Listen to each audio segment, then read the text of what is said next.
Darth Bane was a legendary Dark Lord who lived roughly 1,000 years before the Battle of Yavin. Leading the Sith Order into a new age, he was pronounced by many as the Sithari, a prophesized hero of the dark side who would destroy the Sith Order, only to rebuild it stronger than before. Born on the poor and desolate Outer Rim planet of Apatros, he was named Dessel, though Hurst, his alcoholic, abusive father, would often call him Bane, referring to his son as the bane of his existence, blaming the boy for all his own failings. With Dessel's mother having died during his delivery, the boy was left to suffer the scorn and cruelty of his father and his father's friends for many years, none aware of young Dessel's powerful force sensitivity and his untapped potential. At age 16, Dessel became a miner for Outer Rim ore works like his father, working in hazardous and back-breaking conditions, mining cortosis ore for the Republic and other clients of the company. Though the work was difficult, it shaped the young man, who was already tall, into a large, muscular figure, with his natural force abilities protecting him from danger and strengthening his skills and stamina. Despite working to provide for himself, Hurst continued to abuse his son, and at the age of 18, Des at last had enough, standing up to his father and challenging his authority. As a result, the young man was beaten near to death, and as he lay in bed that night, enraged and suffering in pain, Dessel began to imagine the death of his father, picturing a hand squeezing his heart. In the morning, Hurst was dead, with Dessel unknowingly having killed his father through the use of raw and undeveloped force power. As the years went on, Dessel learned to stand up for himself against the other miners and focused his efforts on working as much as possible to pay off the ever-mounting debt owed to Outer Rim ore works. Yet as Dessel sought his freedom and thought about his future, many of his co-workers continued to hate him, a sentiment instilled in the miners by Hurst before his passing. And so it was that 5 years after the man's death, Gerd, an old friend of his deceased father, drunkenly attacked the man, hoping to jab out his eye. Yet Dessel received a forced premonition during the fight and was able to turn his head in time to bite off Gerd's thumb, defeating the drunken miner. Despite his claim of self-defense, Dessel was suspended for several days, and so went to the local cantina, where he could make some money gambling at the sabacc table to make up for what he would lose during his time out of work. Again, Dessel unknowingly used his force powers to help him win, both in gameplay and in manipulating his opponents. Insulting them and mocking their beliefs, his dark side aura even began to influence the spectators, and when he won the high-stakes final round against a young Republic ensign in a near miraculous way, the crowd was at the point of rioting. It was only when one of Dessel's only friends, Groshik, the owner of the cantina, intervened that the situation relaxed, kicking everyone except Dessel out of the bar and closing shop for the night.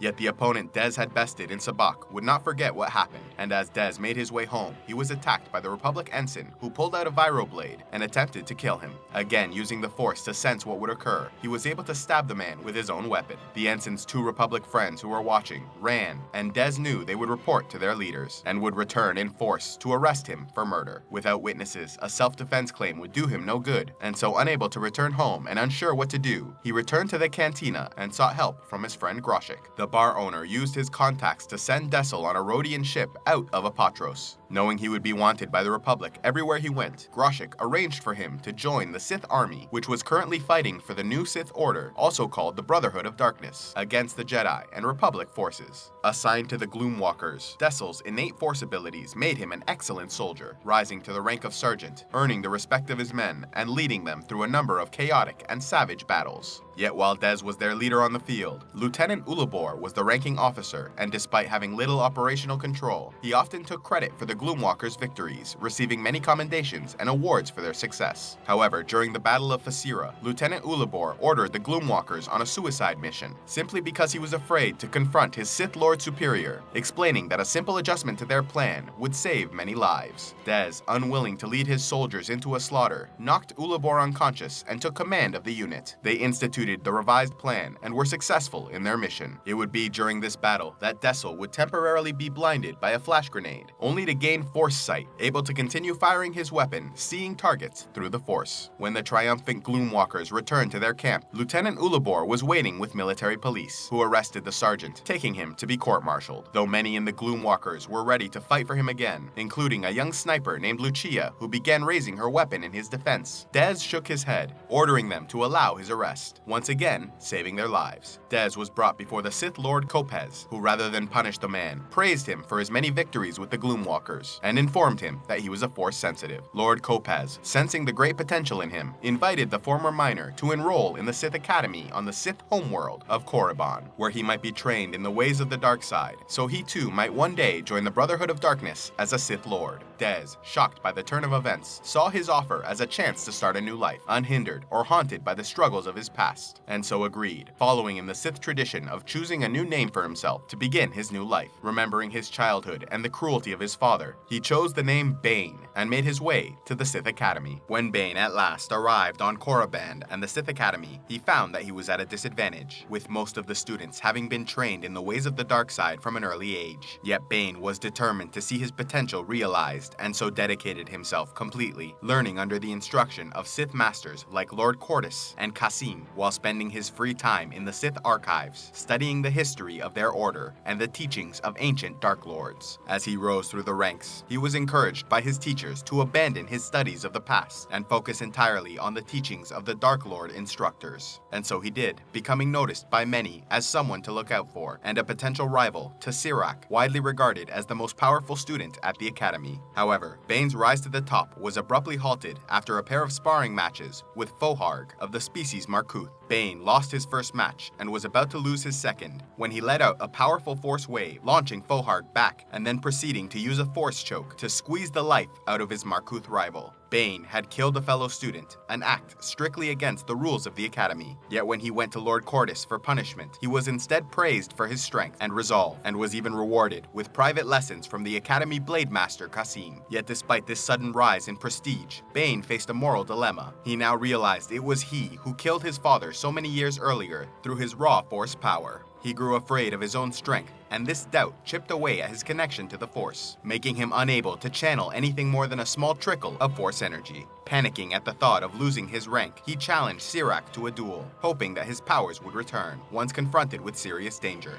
But they did not, and Sirak utterly destroyed Bane, leaving him a broken mess on the sparring grounds. Bane had lost everything. He was ignored by his fellow students, dismissed by his teachers, with all special instructions and favoritism gone. Yet to Bane's surprise, the answer to his dilemma would come from a former Jedi. Githany, the beautiful former apprentice of Jedi Master Handa, had turned to the dark side, and once arrived at the academy, she instantly became a top-ranking student and a potential rival to Sirak. She also became the ally of Bane, finding him in the Sith archives and striking a deal. She would teach him what the instructors taught her, while he in turn would share all his insight into Sirak. She also taught Bane some altered Jedi techniques that slowly allowed him to regain his connection to the Force. He learned that it was his doubt and apprehension that was draining his power, and that only when he was ready to fully embrace the dark side would his true potential be realized. Githany and Bane also began to develop feelings for each other, but given their dark side nature, never trusted each other enough for a serious relationship. Seeing progress, Bane reached out to the Blade Master Qasim, asking that he begin their private lessons again. Qasim agreed, and with the combination of teachings from the archives, Githany, and Dark Lord Qasim, Bane once again found his power. Though he continued to hide his true strength from his fellow students, Bane was rapidly moving beyond them, grappling with deeper questions than the mere race for rank. Through his studies of the past, he learned that Sith Lords once used the title Darth, but Dark Lord Khan, leader of the Brotherhood of Darkness, had forbidden the title because it implied domination and elevation, which would encourage infighting and political maneuvering for power.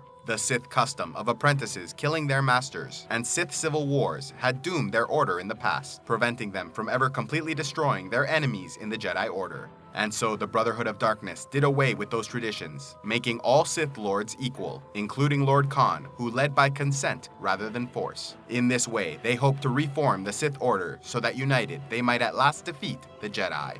Yet Bane did not agree. More and more, he began to see the Brotherhood as flawed and craven, seeing the true Sith as masters of the dark side, unrivaled and unmatched. Equality was a lie, and victory belonged to the powerful. Bane was now ready to face the man he hated, and challenged Sirak to a duel, easily besting him and leaving him as he had been, humiliated and broken. Bane was then congratulated by Master Qasim, who gave him a curved hilt lightsaber that once belonged to his own master, Sith Lord Nadaz. In giving this gift, he also told Bane of how he had killed his master to test his own strength, and see if he had truly surpassed his instructor. This story, along with the history he had had learned allowed Bane to begin formulating a new path the Sith Order might need to embrace. Already feeling as though the Academy had nothing left to teach him, Bane was confronted by Lord Cortus, who was outraged that he had defied instructions, getting private lessons and learning from the archives. When Cortus demanded that he stop his lessons immediately, Bane left the Academy, going on a journey to commune with the dark side in the Valley of Dark Lords, where many ancient Sith had been buried. Yet he found nothing, suggesting to him that the dark side energy of korriban was weak because the Force disapproved of the Brotherhood of Darkness. When he returned to the Academy, he learned that Lord Khan had ordered the elevation of Academy students to the rank of Sith Lord, so they might join in the great battle of Ruusan being waged between the Brotherhood of Darkness and the Jedi Army of Light. Bane was then lured to the archives where he was attacked by Siroc and Githany, who had conspired against him. Yet Githany changed allegiance back to Bane at the last moment and helped him kill Siroc and his minions. Githany desired for Bane to join her in their mission to Ruusan, but Bane refused, believing the Brotherhood was a perversion of the Sith. Realizing that his path lay elsewhere, he declared himself Darth Bane, stealing the ship of Lord Cortus and traveling to the planet Lehon in the unknown regions to search for ancient temples that might increase his power. Once arrived, Bane immediately felt the strong dark side energy of the planet, which led him to find the holocron of Darth Revan, a powerful Sith Lord from thousands of years in the past. He learned much from the ancient master, and as his knowledge grew, he became more and more convinced that the Brotherhood was fundamentally flawed and needed to be destroyed. The new Sith Order, in turn, was growing concerned with the threat Bane might pose, and so Lord Khan sent Blade Master Qasim to assassinate the self-proclaimed Darth. Though Qasim nearly defeated him, Bane was able to send a force wave that collapsed the temple, burying Qasim beneath the rubble, killing his former master. Bane then sent a message to Khan to inform him of Qasim's death and to provide plans for a thought bomb, a special dark side power discovered in the Revan holocron that might aid the Brotherhood in defeating the Jedi. But in truth, Bane knew this weapon had the potential to destroy both the Jedi and the Sith Orders. He then traveled to the planet of Ambria, where he awaited his former ally Githany, and as expected, Khan allowed Githany to fly to Ambria, in the hope that her connection to him might provide an opening for his assassination. Githany, aware she might not defeat Bane in a fight, coated her lips with poison, kissing Bane several times during their encounter. Bane was always aware of the poison, but it was only after she left that he realized she used a mild poison to cover a more lethal one, known as Synox, which was deadly even to Bane. Soon he became sick, managing to stave off death for a time by killing a farmer's sons in order to absorb the father's anger and pain, then killing the farmer to gain strength from his death. This allowed him to live just long enough to find a healer named Caleb, threatening the man's daughter until he agreed to save Bane's life. Bane left the man alive, realizing his skills might be needed in the future, and traveled to the planet of Ruusan, where he joined the Brotherhood of Darkness, teaching them of a powerful force wave they might use to at last destroy the Army of Light. Khan and the Brotherhood agreed, and together they channeled the dark side, using Bane as a conduit to light the forests on fire, forcing the Jedi to run into the open. Yet Khan disrupted the signal before they could completely destroy the Jedi, fearing the power he felt building up inside Bane. And so the Sith Lords took to their speeders, intending to finish off the Jedi by conventional means. Bane returned to their camp and alerted the Sith fleet to break formation, allowing for Jedi reinforcements to arrive, ending Khan's chances to finish off the Army of Light. Enraged by this betrayal, Khan confronted Bane, who explained the thought bomb was the only way to truly defeat the Jedi. Khan, believing himself more powerful than Bane, attempted to use a mind trick, forcing Bane into subjugation. The former soldier turned Sith feigned obedience when he had actually reversed the mind trick, making Khan believe Bane was defeated and that the thought bomb was how they would defeat the Jedi. Soon, Bane's dreams would be realized, as Lord Khan gathered all the Sith, taking them to a cave where they would conduct the ritual. Though most of the Jedi fled the planet, Master Hoth led 100 Jedi to the cave, hoping to trick Khan into thinking all the Jedi were gathered, knowing that their presence might convince him to unleash the weapon, destroying the Sith Order once and for all. And while Githany and Dark Lord Kopaj began to doubt Khan's plans at the last moment, seeing the madness in his eyes and sensing the terrible power about to be unleashed, they were not able to escape in time to avoid the blast. The thought bomb had killed everyone in the cave, trapping their spirits within the area to wander restlessly for eternity. With the Brotherhood of Darkness destroyed, Darth Bane was the last of the Sith Lords. His plans to destroy the Sith Order in order to rebuild it stronger than before had come to fruition. But before he could truly correct the errors of the past, he needed an apprentice. After all, there must be two.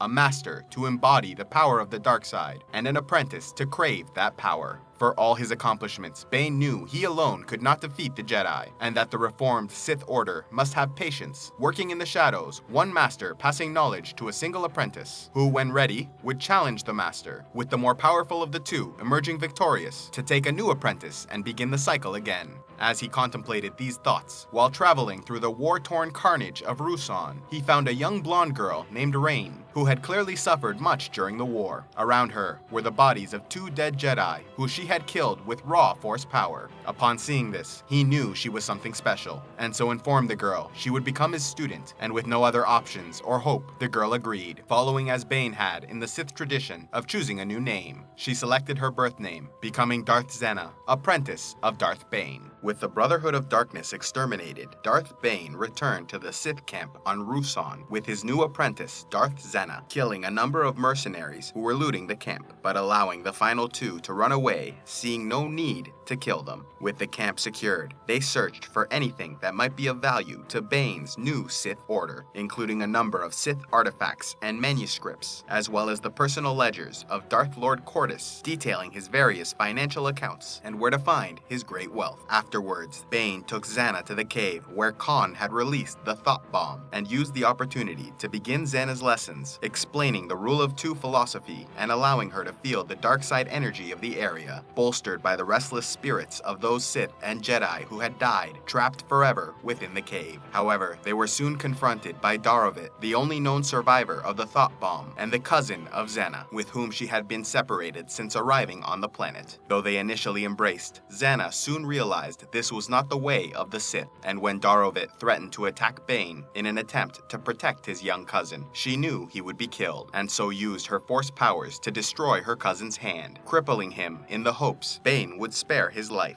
Bane saw no problem with indulging her and allowing him to live, since she was new to the Sith and would take time to properly train, and so the two left Darovit behind, in pain but alive. Then came time for them to leave Ruusan, and for Zena to prove she was worthy of becoming Sith. Bane instructed her, a girl of only 10, to find her own way to the planet of Onderon, where he would locate her and begin her formal training. Bane then left the girl and traveled to Duxon, a moon of Onderon, where a Sith manuscript told him he would find the tomb of the ancient Sith Lord, Freedon Nad. Along the way, he began to have hallucinations, seeing the ghost of Lord Cortus, causing him to crash land on Duxon, destroying his ship. Bane survived the wreck and made his way to the tomb, where he recovered Freedon Nad's holocron, only to be immediately attacked by small black insects, 2 of which attached to his body, causing tremendous pain. Bane was able to escape the rest of the creatures, and through his study of the holocron, learned they were known as orbalisks, and were special dark side beings that would feed on Bane's flesh and slowly grow to cover his entire body, all the while causing intense pain. But in exchange, the creatures would act as an impenetrable suit of armor, and their dark side aura would allow for improved healing abilities, as well as increasing his agility, strength, and ability to call on the Force. He also learned how to make a special helmet and gloves to prevent the creatures from expanding to those regions. After this discovery in the temple, Bane tamed a flying Drexel and rode the great creature high into the moon's atmosphere, placing a force bubble around them so they might escape Duxon and fly directly into the nearby atmosphere of Onderon. Meanwhile, Darth Zena wandered upon Ruusan until finding a small ship with 4 passengers, preparing to leave the planet. The strangers were kind, offering her food, shelter, and a ride off the planet. Zena accepted and even considered leaving the Sith Order behind to begin a new life of peace. But Zena already knew that peace was a lie, and so killed everyone on board, commandeering the vessel and plotting a course to Onderon. Upon arriving on the planet, she was attacked by a group of beast riders, eager to capture her and exploit her Force sensitivity. But as they prepared to fight, Zena sensed her master approaching, and watched as Darth Bane flew down from the sky atop his own flying mount and massacred the beast riders, receiving terrible injuries in the battle, but quickly recovering thanks to his increased healing powers provided by the Orbalisks. Zena and Bane then acquired a ship and traveled to the planet of Ambria, where they spent the next 10 years training the girl and stealthily building a vast intelligence network, as well as building upon the already substantial wealth they had stolen from Lord Cortus. Unable to be seen in public because of his Orbalisk armor, when Bane felt Zena was ready, he began sending her on missions alone, acting as his agent in stirring up conflict and chaos throughout the galaxy, supporting rebellions and revolutions against the Republic in the hopes of keeping them weakened and distracted. In 990 BBY, Xana undertook a mission to Sereno, where she met a Force-sensitive nobleman named Hetan. He sensed Xana's power and informed her of his vast collection of Sith artifacts, offering all of his possessions and command of his Sith assassins, if only she would accept him as an apprentice. Xana agreed and brought them to fight Bane on Ambria, but she refused to help Hetan in this battle against her master, allowing Bane to kill the man and his assassins. Bane was so outraged by Xana's betrayal, he immediately attacked her and nearly killed her, but at the last moment, she was able to explain that she brought them knowing he would kill them, so that together they might take the valuable information in his possession. Bane accepted her reasoning, and using what they learned, he traveled to the Jedi homeworld of Tython, and there found the fortress of the ancient Dark Lord, Belia Darzu, which taught him how to create a Sith holocron, so he might impart all of his knowledge to future Sith Lords. And while Bane was occupied on Tython, Xana was sent on a mission to Coruscant. Posing as the Jedi Padawan Nalia Adolu, she infiltrated the temple archives, searching for information on the obelisks for her master, in the hopes of finding a way to remove them. However, she soon discovered her cousin Darovit was also at the temple, testifying before the council of the continued existence of the Sith Order. Xana took her cousin, and they immediately left the planet, but their departure was noticed, and the Jedi Order was in pursuit. Upon arriving on Tython, Xana informed Bane that their light side enemies were approaching, and ignoring Darovit for the moment, they prepared for battle. 5 Jedi arrived on the planet, including Masters Valentine Farfalla, Raskta Lasu, and Waror Daumat, as well as Jedi Knights Saro Zaj and Johan Athone. And though the Sith were badly outnumbered, Xana managed to kill Raskta Lasu and Saro Zaj, while Bane killed Valentine Farfalla and gravely injured Waror Daumat. Yet as Bane prepared Force Lightning to eliminate the last standing Jedi, Johan Othone, Master Daumat was able to wrap Bane in a Force shield, which trapped his lightning as it escaped his hands, reflecting it upon himself and electrocuting the Sith Lord, who then collapsed, nearly dead. Xana, shocked by her master's fall, quickly killed the remaining Jedi, then taking Bane back to the planet of Ambria to find the healer Caleb, who saved Bane so many years earlier. But when they arrived, he refused to help them, having sent his daughter away so no one could ever blackmail him again. Unsure what to do next, Xana feigned defeat and agreed to hand over Bane and herself to the Jedi Order, if only he would heal her master and remove the obelisks from his body. With her cousin Darovit as a witness, attesting to her fundamental decency, remembering her still as the girl he had once known and loved. But that girl no longer existed. Now there was only Darth Xana, and when the Jedi arrived, they found the healer Caleb dead, cut up into a number of small pieces. And when they investigated further, they were attacked by Darovit, wielding a lightsaber, having been driven mad by the Sith sorcery of his cousin. The Jedi, believing Darovit was the Sith Master they were sent to locate, cut the man down, confident they had at last defeated the Sith Order. Yet Xana and her recovering master were hiding under the healer's home all along, and when the Jedi left Ambria, Bane expressed his approval of Xana's actions, declaring that one day she would be powerful enough to kill him and earn the title of Sith Master. After leaving Ambria, the Sith Lord spent the next 10 years on Sutric IV, living in a beautiful mansion, continuing Xana's training and their shadow war against the Jedi. But as time went on, Bane's relationship with Xana began to change. Bane, having noticed the slow deterioration of his body due to age and the terrible strains he had placed on his physical form, was beginning to suspect that his apprentice lacked the courage and conviction of a true Sith, since she showed no interest in challenging him and perhaps was waiting for Bane to grow weaker with time to make her ascendancy easier, thereby violating the rule of 2, which demanded a proper confrontation to ensure the most powerful Sith survived. And so he sent her on a mission to Doan to investigate the death of a Jedi, while he traveled to the planet Prakith, where he found the temple of the ancient Sith Lord Darth Endedu, also known as the immortal God King of Prakith. There, he killed a number of cultists bound in service to the spirit of Endedu, and took his holocron, hoping to unlock the secret of immortality. Although Bane attempted to study the holocron, Endedu refused to teach him the ritual of essence transfer, instead demanding patience and long-term study to unlock the secret. And so Bane used his force powers to invade the holocron with his consciousness, forcibly taking the information he needed. Bane now possessed the knowledge to transfer his consciousness into the body of another. However, this was a dangerous process, which required a battle of wills between the invading mind and the host. The weaker of the two would be expelled from the body, banished forever to the void, from where there was no return. When Bane arrived at his home on Sutric, he was attacked by a number of mercenaries and an Itochi darkside assassin. Though Bane killed many, the powerful assassin was able to stab him with a poisoned blade, knocking him unconscious. When he awoke, he was a prisoner on the planet of Doan, where a local princess named Sarah ensured he was properly tortured and abused. Sarah was the daughter of the healer Caleb, who had been sent away to Doan, where she met a prince and fell in love. But upon hearing of the brutal death of her father, she set out for revenge, hiring the Itochi and imprisoning Bane so he might feel the pain and anguish he had caused in so many others. However, Bane refused to cower before her, embracing the pain and mocking her further. He also admitted it was not even he who killed her father, refusing to give her any closure at all. And while Sarah was enraged, unsure how to proceed, events soon spiraled out of her control. Lucia, a royal guard to the princess, her best friend and advisor, had also once served with Bane years earlier in the new Sith army, where the sergeant, then known as Dessel, had saved Lucia and the rest of her company a number of times. Believing she owed the man a life debt, she arranged for him to be freed, then confronting Bane and asking plainly that he spare the princess. Bane hesitated, remembering the woman from his past, perhaps unsure what he might do. However, that very moment is when Darth Zena arrived, killing Lucia and attacking Darth Bane. Having learned that Bane sought immortality, a direct violation of the Rule of Two, she knew it was time to confront her master, and after her investigation of the Jedi murder on Duan,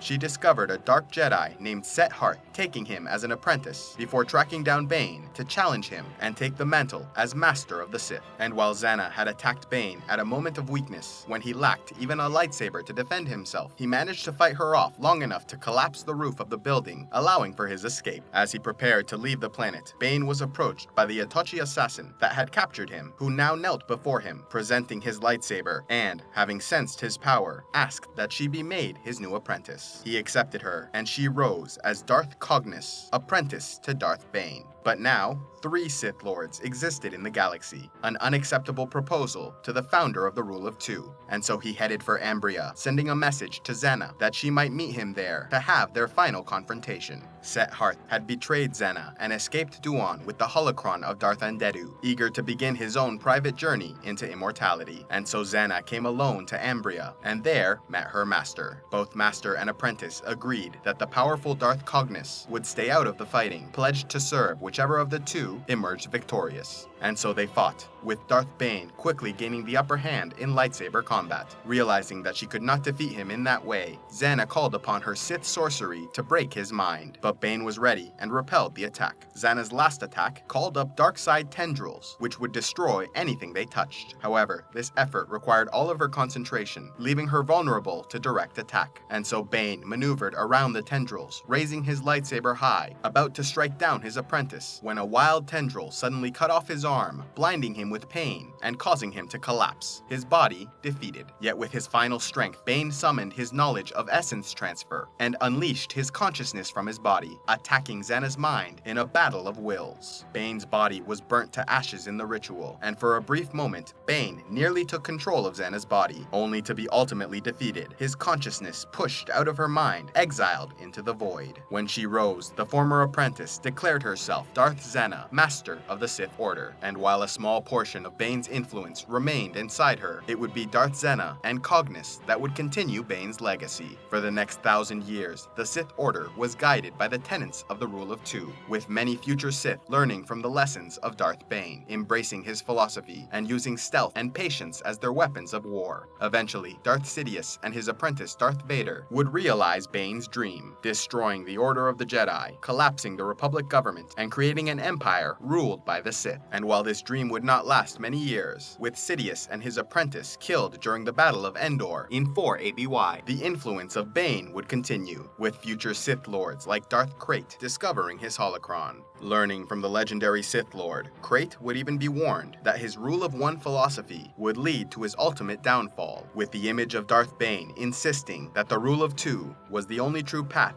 for the Sith.